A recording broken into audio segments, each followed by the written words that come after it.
네, 시청자 여러분, 오랜만입니다. 진짜 몇 개월이 벌써 지났는데요.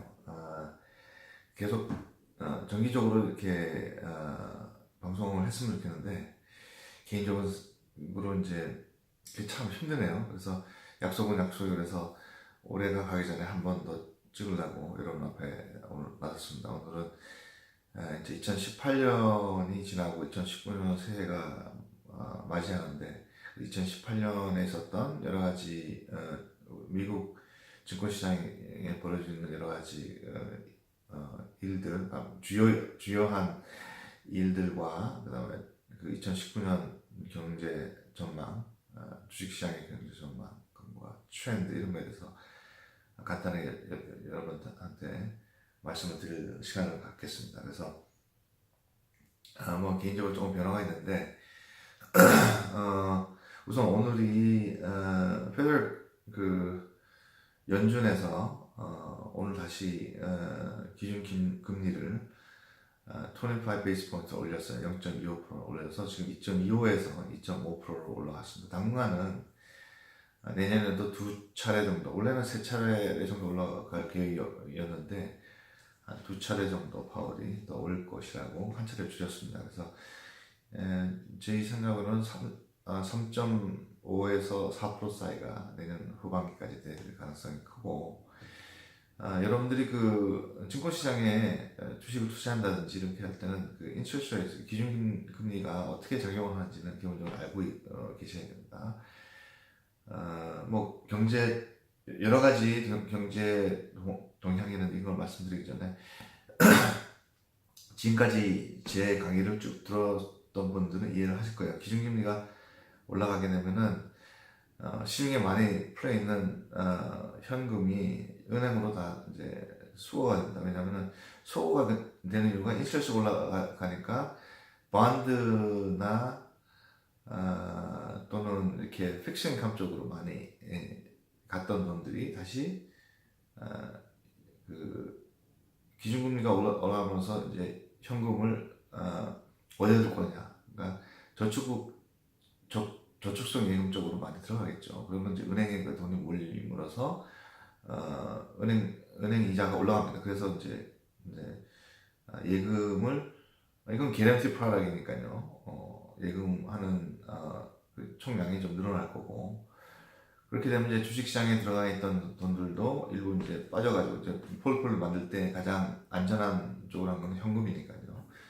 그러니까 그래서 은행으로 들어가게 되면 시중에 많이 풀려 있던 돈들이 조금씩 줄면서 인플레이션을 잡게 됩니다. 가장 큰 거는 지난 10년 동안 미국이 지속적으로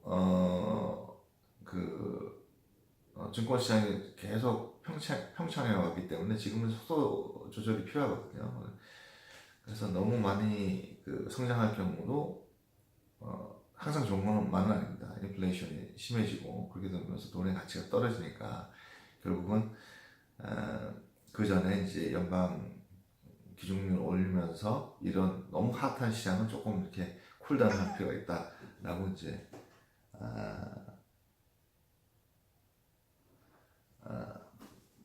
되는 거죠. 그렇게 되면서 이제 주식시장은 단기적으로는 조금 주춤한 지금 현재 굉장히 볼러틸리티가 크기 때문에 이제 이미 기준금리가 올라갔다는 얘기를 이미 이게 발표가 오늘 됐기 때문에 주식시장은 좀 안정이 됐어요. 그래서 약간 올라가고 S&P 500가 약간 이제 주춤하다가 좀 조금 올라가 있는 상황입니다. 그 다음에 이제 기업들의 M&A가 조금 적어질 것 같다. 그러니까 내 돈으로 M&A를 하진 않거든요. 자기 현금 보유하는 거랑 은행에서 이제 싼 이자로 빌린 돈이랑 이렇게 해서 M&A 딜이 많이 됐었는데 내년에는 총량은 좀 줄어들지 않을까 지금 조심스럽게 지금 보고 있습니다. 하지만 주식시장이 결국은 약 이제 전체적인 애널리스트 각 은행권의 약 40% 정도의 애널리스트들이 1, 2년 안에 리세션이 올 것이다라고 예측을 하고 있는데 약간 제 개인적인 생각도 너무 S&P 500 기준이 2008년에 650 이렇게 했습니다. 근데 지금 2200, 650인데 이제 2007, 800까지 올라갔고 거의 3000 올랐다가 지금 떨어진 상황이거든요. 2500으로. 그래서 지금 현재 쭉 봤을 때 10년 동안을 거쳐보았을 때 이렇게 뭐 너무 핫하지 않다라고 좀 그렇게 판단이 드는데, 그래서 경제 동향을 좀 말씀을 좀 드리겠습니다. 우선은 제가 이제 여러 가지 경제를 분석하는 것 중에 주식가, 그러니까 주가와 그 어떤 스탁 마켓에 어떤 변화가 일어나는지를 보기 위해서는 새로운 IPO가 어떤 인더스트리에서 어떤 기업들이 새로 이제 IPO에 들어왔는지 그걸 좀 볼 필요가 있습니다. 그래서 크게 한 서너 개의 특징들이 있어요. 2018년에 그 IPO들이. 처음에 말씀드렸던 다큐사인이 지난 4월 달에 클라먼 퍼킨스를 유시한 그 벤처 캐피탈 신디케이트이 많은 투자를 통해 가지고 IPO를 가서 처음 나왔을 때 이제 30불대였는데 이제 60불까지 올라왔었어요. 지금은 40불대 이제 중반으로 떨어졌지만 그래도 한 50% 정도 이상 올라가 있는 상황이고, 그때는 저희는 숏텀으로 치고 나왔죠. 보통 이제 그런 전략을 좀 구사를 하거든요. 그다음에 새로운 걸 이제 첫 번째 이번 2018년에 IPO가 경향이 이렇게 보면은 첫 번째는 이렇게 서비스 업종에 있는 IPO들이 늘어났습니다. 서비스 업종이라면은 엔드 유저와 그다음에 B2B가 아니라 B2C 쪽으로 해서 어떤 서비스를 제공함에 있어서 내가 소비자예요. 그래서 가장 큰 예가 이제 Upwork라는 게 있습니다. 그러니까 UP, 그다음에 WORK. 여러분들 잘 유심히 보십시오. 찾아보시면 다 나올 거니까.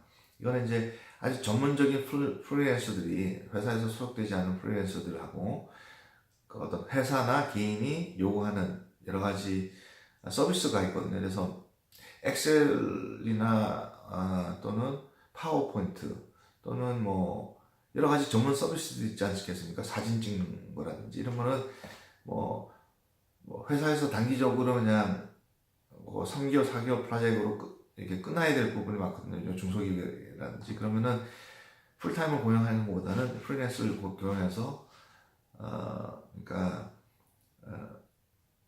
어떤 인적인 어떤 그 네트워크를 통해서 제공되는 사람 그러니까 풀타임으로 해야 되는 어떤 그런 고용에 대한 부담이 없고, 두 번째는 이제 여러 가지 이제 베네핏이 들어가지 않습니까? 그럴 필요 없으니까 프리랜서를 쓰는 거죠. 근데 프리랜서 입장에서도 이동이 자유롭고 자기 일하고 싶은 시간 안에 고정해서 이렇게 일을 할 수 있는 장점들이 있기 때문에, 그렇다면 이제 시간당 계산이 됩니다. 그래서 시간당 200불, 뭐 때는 400불, 프로젝트에 따라서 다르겠지만 서로 연결해주는 그런 서비스를 제공하는 업체가 Upwork예요. 그게 이제 지금 올해 IPO가 됐는데, 그런 서비스 업종, 그러니까 이 좀 많이 늘어났다, IPO가 늘어났다라고 이제 되고요. 제 생각으로는 앞으로 굉장히 이제 제가 이제 새로운 IPO를 볼 때 10불이야. 기본적인 어떤 틀이 있습니다. 어떤 무조건 다 이렇게 저희가 보지는 않고, 투자 대상 업체로 모닝스타라든지 이 레이팅 시스템을 가지고 있는 회사에서 어떻게 보는지, 저희 회사에서 어떻게 보는지, 애널리스트는 어떻게 얘기하는지를 해서 그런 기준은 있습니다. 대신 또 10불 이하짜리는 제가 무슨 보질 않아요. 너무 이제 볼러틸리티가 크고 위험성이 크기 때문에. 그래서 그런 포트폴리오를 제가 짜고 있습니다. 그 다음에 두 번째가 이제 중국의 뭐 패션업이라든지 하이텍이라든지 이런 업체들이 나스닥에 많이 지금 들어오고 있어요. 오늘도 지금 한 달 전인가요? 한 달 전에 지금 보면은 몇 개가 들어와 있어요. 뭐 예를 들어서 QFIN 같은 거, 그러니까 티커 네임이 QFIN입니다. 이런 업체라든지 mRNA인가요? 좀 더 봐야 되는데 그런 기업들이 좀 많이 들어와 있어요. 미국의 패션업이라든지 하이텍이라든지 중국 기업인데 이제 나스닥에 들어오는데 한국도 사실 코스닥에 상장시키는 것보다는 이쪽 나스닥에 직접 와서 펀드레이징을 여기서 해서 한국의 R&D 센터를 두고 미국에서 뭐 마케팅을 하면서 이제 매출이 여기서 발생할 수 있도록 그런 것도 괜찮은 것 같아요. 그런 비즈니스 모델이 있으면 참 좋지 않을까라는 생각이 짧게 듭니다. 두서없이 경제 동향에 대해서 얘기하는 거니까 오늘은 그렇습니다. 세 번째 그 IPO에서 이제 특징을 하나 찾아볼 수가 있어요. 제 강의를 제가 한 3년 전에 강의를 한 것 같은데 혹시 스펙이라는 거를 기억하시는지 모르겠습니다. Special Purpose Acquisition Company라는 게 있습니다. 혹시 들어보신 적 있나요? SPAC. 제가 한번 말씀드린 것 같습니다. 한 3년 된 것 같아요, 벌써. 이제, 기업은 이제 처음에 이제 스타트업에서 그러니까 자금을 유치를 해서 키워서 매출이 발생돼서 IPO 나가는 것이 아니라 아예 처음부터 나스닥을 갈 목적으로 펀드레이징을 자기 돈만 그 다음에 어떤 다른 회사 투자자를 받아가지고 아예 그 회사 하나 만들어서 매출이 하나도 없고 그렇다고 해서 이제 자본 잠식이나 이런 게 아무것도 없이 그 현금 보유량만 가지고 나스닥에 일종의 백도어 리스팅이죠. 그걸 나스닥에 간 다음에 2년 안에 자기가 이 트렌드를 봐서 어떤 전략적으로 어떤 기업을 인수합병을 하는 거, 그 자산을요. 해서 바로 그냥 나스닥에 자동으로 이제 올 수 있는 그런 방법이 있습니다. 그걸 스펙이라는데 미국에서 한 15년 전에 유행을 했었어요. 15년 전에. 그래서 이제 15년 전이니까 벌써 꽤 오래됐죠. 2000년대 초반, 그 다음에 1990년대. 그러니까 벌써 20년 전에 이제 그런 유행이 한번 있었는데 올해 그게 나와 있네요. 지금 보니까. 미국에서는 실패한 모델입니다. 한 가지 말씀드리면은 한국도 한 5년, 6년 전에 유행을 했었어요. 스펙이. 제 생각으로는 미국에서 무슨 경영학을 공부를 하고 책에 나온 걸 가지고 적용해서 한국에 가서 그거를 한 것 같아요. 근데 잘 안 됐습니다. 이게 2년 안에 그거를 인수합병할 대상 기업이 있어야 되는데 그게 찾기도 힘들고 찾았다고 해도 그 오너랑 협상하기도 힘들고 그렇지 않습니까? 그게 좀 한국의 정서에는 좀 맞지 않는 것 같아요. 그래서 아마 실패한 것 같아요. 그래서 미국에 유학을 왔던 그 분들이나 앞으로 올 분들, 왔던 분들도 마찬가지로 책에서 본 걸 가지고 뭐 이렇게 적용하려고 하면 굉장히 위험성이 커요, 이미. 그렇기 때문에 사실 굉장히 조심해야 됩니다. 실제로 이게 하고 있는 건지 이런 것들을 잘 봐야 되는데 공부만 한 거 가지고 한국에서 뭘 적용하는 건 굉장히 위험한 생각이에요. 실전 없이. 그런 거에 대해서 미리 여러분들한테 알려드립니다. 이제 그런 특징들이 있습니다. 그리고 그 다음에 이제 한 70% 정도가 나스닥에 올라온 것들 중에 처음,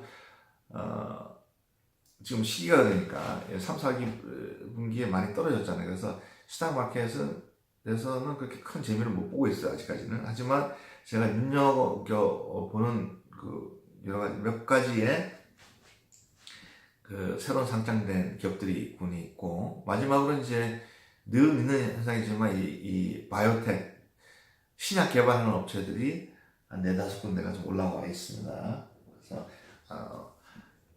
뭐 암을 치료하는 치료제를 개발하는 기업들이 계속 이제 올라와 있고 특히 이쪽 그 제약업계는 굉장히 리스크가 큰 폴리오이기 때문에 투자하는 데는 무조건 이렇게 올라왔다고 해서 투자하는 거는 저는 좀 하진 않아요. 왜냐면은 워낙 위험성이 크고 처음에 제약을 해서 프리 클리니컬 트라이얼 쭉 해서 페이즈 1, 2, 3 가서 그 FDA 공인 받는 데까지 시간이 7년에서 10년씩 걸리고 파이프라인은 한두 개가 아니라 여러 가지가 또 흘러가고 경쟁사가 있고 막대한 자금이 또 출혈이 많거든요. 뭐 제약 하나 만드는데 뭐 보통 800 million to 1.2 billion 달러 정도가 들어가니까 굉장히 조심스럽게 이거는 해야 될 거고. 근데 숏텀으로 이제 어떤 기술이 개발돼서 그게 FDA 공인을 받았다 하기 전 단계에 어떤 기업들이 그럴 가능성이 있는가를 잘 봐야 돼요. 그런 건 굉장히 전문적인 지식과 노련한 경험이 많이 필요합니다. 여러분들이 할 수가 없어요, 그거는. 네. 그래서 그런 한 4가지 정도의 트렌드가 올해 있고, 내년에는 여러분들 잘 아시는 우버하고 리프트가 내년 초가 될 것 같아요. 3, 4월 달 나스닥의 상장을 기다리고 있습니다. 상장을 돼서 물론 이제 아까 이제 연준의 파월이 인트레스트를 계속 올릴 거기 때문에 과연 인트레스트가 올라가면은 주식시장에 부정적인 영향을 주기 때문에 나스닥 가는 것들에 대해서도 굉장히 부정적인 거거든요. 그러니까 주식시장이 반등이 되지 않으면은 나스닥이 올라가면은 사실 손해잖아요. 그래서 그 시점에 대해서는 조금 조정을 할 수도 있고, 물론 계획은 그렇게 나와 있습니다. 그래서 주식시장에 어떤 영향을 미칠지, 인준이 계속적으로 이제 올라가다 내년 상반기 또는 최소한 2, 4분기 전에는 한 번은 더 올라갑니다. 그렇기 때문에 타이밍이 조금 안 줄 수가 있어요. 그리고 좀 부정적인 시각들이 많은데, 또 저는 그 주식 투자의 이론 중에 constraint 반대, 그러니까 개미들이 90%의 사람들이 투자 올라간다 생각하면은 그 10% 나머지 사람들은 내려가는 거에다가 딜을 합니다. 그러면 이제 그런 걸 constraint 반대라는 의미죠. constraint 반대하는 자들 라는 의미인데, constraint theory가 있어요. 그런 이론이 있습니다만 조금 지켜볼 필요가 있습니다.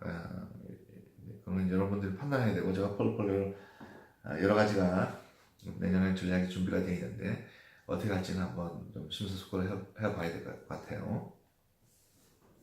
그다음 2018년 미국 경제 동향의 핵심적인 지수들이 있어요. 뭐 여기서 이제 오늘이 18일인가요? 19일입니다. 27일 날 발표되는 것들은 내가 이제 그 인덱스가 좀 있는데, crude inventory, 그러니까 석유 조장량입니다. 석유 조장량이 줄게 되면 이제 석유값이 올라가는데, 그 미국의 그 노스다코타 지역에 맘모스라는 지역이 있습니다. 그래서 며칠 전에 여러분한테 큰 충격적인 수도 있어요. 셰일가스가 개발됐는데, 제가 말씀드릴게요. 미국이 30년 동안 쓰고도 남을 만한 셰일가스가 또 발견이 됐습니다. 여러분, 한국 분들한테 얘기하면은 너무 부럽다 이렇게 하는데, 미국이 1년 동안 쓰는 뭐 군사적으로나 뭐 일반적으로 모든 거, 뭐 발전소라든지 모든 걸 다 합쳐면은 7 빌리언 배럴이 정도 돼요. 1년에 7 빌리언 정도가 넘습니다. 예, 그 석유를 사용하는 1년에 사용량이 7 빌리언, 70억 배럴입니다. 그러니까 발견된 거는 210, 그러니까 70억이니까 210억 배럴이 이상이 발견이 됐어요. 기존에 지금 계속 전략적으로 가지고 있는 리저보아 그 보유량 플러스 또 이제 이만큼이 생긴 거예요. 21 빌리언 배럴인가? 아니, 그러니까 210 빌리언인가? 그러니까 이게 지금 뭐냐면 7 빌리언이 70억 배럴이죠. 그러니까 210 빌리언이니까 엄청난 양이거든요. 30년 동안. 그러니까 앞으로 이제 오펙이 기능이 지금 거의 상실됐어요. 이 셰일 가스나 이런 것 때문에. 그리고 이제 지속적으로 이 미국이 그 석유에 대한 어떤 리더십은 한 2, 3년, 10년 동안은 계속 가지고 있지 않을까 싶고요. 그렇게 해서 이제 그 문제에 대해서는 이제 이미 경제적으로 크게 뭐 영향을 미치는 거는 좀 소소하다. 그럼 계속 올해 그 월가 가격이 40% 이상 떨어져 있는 상태입니다. 그렇기 때문에 올 값이 올라갈 가능성은 거의 희박하다라고 말씀을 드릴 수가 있고, 그 다음에 consumer confidence 그 인덱스가 이제 27일 날 발표가 되고요. 그 다음에 하우징이 여러분 하우징이 굉장히 중요한 수치인데 하우징이라는 게 지금 새로 짓는 집을 제가 말씀드릴게요. 여기 통계가 나와 있나 모르겠는데 나와 있을 거예요. 아무래도 통계가 나와 있나?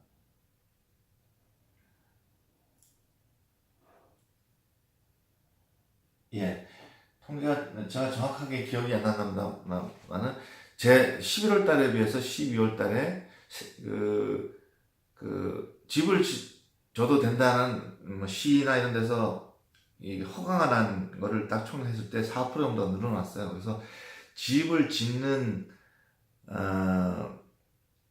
그 어떤 전체적인 숫자가 4% 정도 증가되어 있습니다. 그래서 지금 오늘 연준에서 0.25% 기준금리가 올라갔기 때문에 요거는 주춤할 수가 있어요. 하지만 전체적인 트렌드는 좀 줄는다고 해서 그 니드가 완전히 없어지는 건 아니거든요. 그래서 130만 채 정도가 지금 어플을 새로 놨어요. 그래서 앞으로는 당분간은 집을 짓는 속도는 뭐 어떻게 될지 모르겠지만 지역적으로 그 비즈니스는 이게 미국이라는 나라가 이제 연준에 올라갔다고 해서 뭐 갑자기 막 이렇게 막 줄어들고 그렇지는 않습니다. 그래서 조금의 주춤한 부분이 있겠죠. 왜냐하면 이제 집을 만들어서 팔면은 이제 은행에서 융자가 나와야 되는데 융자되는 조건이라든지 인트레스가 올라가게 되면은 소비자가 조금 이제 부담을 느끼니까 조금 주춤하겠죠. 그런 부분은 있지 않을까 싶습니다. 그 정도가 지금 중요한 주요 그 경제 동향. 내년에는 여러 가지 많은 변화가 있을 것 같습니다. 우선 이제 실리콘밸리 지역만 하더라도 많은 변화들이 있을 것 같습니다. 애플이 실리콘밸리 지역, 산호제 지역에 있던 쿠퍼티노죠. 있던 그 빌딩을 외에 텍사스 지역에 약 1 빌리언 달러를 다시 투자해서 거기서 이제 한 2만 명 정도를 뭐 뽑을 겁니다. 텍사스 지역으로 해서 구글도 마찬가지 뉴욕에다가 또 많은 제2의 캠퍼스를 거기다 지으려고 지금 하고 있고, 그러니까 이제 실리콘밸리에 있던 많은 기업들이 실리콘밸리가 퀄코라 하더라도 다른 지역으로 많이 지금 뭐 포틀랜드라든지 뉴욕이라든지 텍사스 지역에다가 제2, 제3의 캠퍼스를 지어서 팽창을 하고 있는 상황이다라고 말씀을 드릴 수가 있겠죠. 그래서 특히 올해 1, 4분기 때 빵을 위시하는 거, 그러니까 구글, 페이스북, 애플, 아마존 이런 기업들을 위시하는 기업들이 전체적인 시장을 주도를 하면서 스탁 마켓을 많이 올려놔 있는 상태고,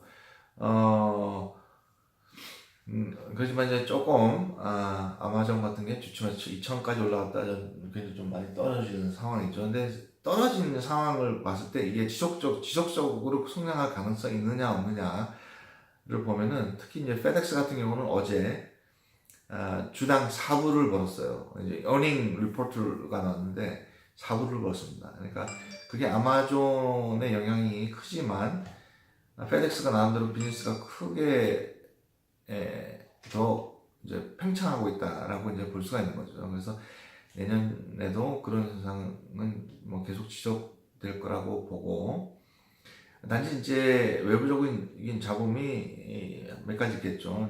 첫 번째는 중국과 미국의 자꾸 무역 전쟁이라고 그러는데 저도 이제 무역 전쟁이라고 보기는 조금 힘듭니다. 아까도 말씀드렸다시피 저번에도 말씀드렸다시피 이제 무역 전쟁이라고 하면은 미국이 수출이 미국에 그 많아야 되잖아요. 수출이 중국에다가 뭐 전체적인 GDP의 1%도 차지 안 하거든요.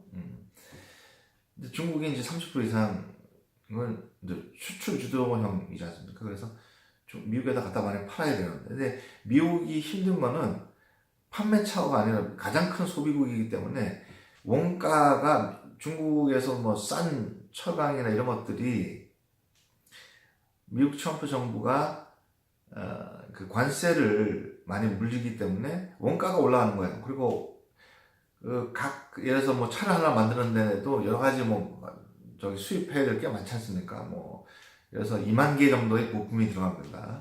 차를 만드는. 그 중에 한 30%가 뭐 중국에서 들어오면은 그 가격이 뭐 1불대였는데 지금 뭐 관세 때문에 1불 50점 올리게 되고 올라가는 현상이 있고 계속 지속적하면은 그 다음에 이제 어떤 부품은 어프로브이 되고 어떤 부품은 미국 정부에서 안 해줘요, 그런 걸. 그러니까 굉장히 이제 시간이 많이 걸리는 거죠. 그러니까 무역 전쟁이 아니라 관세 전쟁입니다. 사실 실제로 얘기하자면요. 그래서 지금 그게 미국 스탁 마켓에 직접적인 영향이 주어지기 때문에 그런 부분이 조금 우려가 되고 내년 무역 전쟁에 있어서 트럼프가 결국은 좋은 방향으로 가지 않을까라는 제 조심스러운 판단입니다. 그래서 다시 정리를 하자면은 내년에 인준이 2번 정도, 지금 오늘 포함해서 3번입니다. 그러니까 올릴 가능성이 있고, 가능성이라 올릴 거라는 계획이 있고, 한중 그 관세 전쟁은 지속적으로 하지만 제 예상으로는 어느 정도 시점에 진행하게 되면은 조금 좀 문제가 해결되는 방향 쪽으로 갈 가능성이 크고, 그 다음에 숏텀으로는 주춤하겠지만 리세션이 있는 가능성들이 한 40%의 애널리스트들이 얘기하고는 있지만 리세션이 설사 온다 하더라도 커렉션이 있겠지만 장기적으로 볼 때는 셋업 하는 상황은 아니다 내년에는. 그렇지만 그 자금이 몰리는 힌트를 드리자면은 인트레스트를 올라가게 되면은 어떤 주식이 떨어질 거고 어떤 주식이 올라갈 가능성이 크냐라고 물어본다면은 한 가지 힌트를 드릴게요. 인트레스트가 올라가면 돈을 더 버는 데가 어딜까요? 은행권이죠. 은행주. 인트레스트가 올라가게 되면은 분명히 은행들은 돈을 법니다. 이게 파이낸스라든지 돈을 벌게 돼 있어요. 뭐 말씀을 드리면 그렇습니다. 지금까지 뱅크 오브 아메리카도 지금 10불대였다가 지금 30불대로 올라왔는데 8년 걸렸습니다. 네.